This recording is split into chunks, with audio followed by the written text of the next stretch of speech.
2023 December నుంచి December 7 తారీఖు మా ప్రభుత్వం ఏర్పాటు చేసి నేను బాధ్యత తీసుకున్న రోజు 3-4 రోజుల తర్వాత ఆ ఎఫ్ఈఓ సంబంధించిన ప్రతినిధి నా దగ్గరకు వచ్చి గతంలో మేము కేటీఆర్తో ఈ రకమైన ఒప్పందాలు చేసుకున్నాం, మాకు లావాదేవీలు ఉన్నాయి, మాకు వ్యవహారం ఉంది, దీన్ని కొనసాగించాలని నా దగ్గరకు వచ్చిన అధ్యక్ష. ఇప్పటి దగ్గర అక్కడ ఫోటో ప్రదర్శిస్తారు.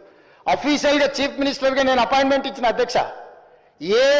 ఏ సంస్థ అయినా ఏ వ్యక్తి అయినా ఈ రాష్ట్రంలో పెట్టుబడులు పెట్టుంటే, ఈ రాష్ట్రంలో ఏదైనా అంశం ప్రస్తావించదలుచుకుంటే ఫ్రీగా ప్రజలకు ప్రజా దర్బార్ నిర్వహించిన అధ్యక్ష.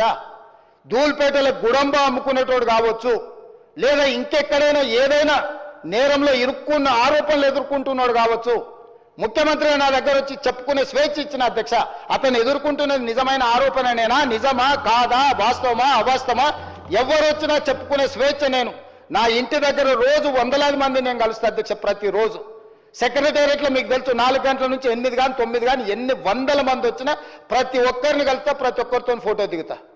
ఈ ఎఫ్ఈఓ సంస్థకు సంబంధించిన ప్రతినిధి ఈ కార్ రేస్లకు సంబంధించి చర్చించాలంటే నేను అపాయింట్మెంట్ ఇవ్వకుంటే ఎందుకుంటా అధ్యక్ష? ఏముంది అధ్యక్ష? నేను దిగిన ఫోటో అధ్యక్ష, ఆ ఫోటో నేనే దిగిన, వాళ్ళని పిలిచినా నేను.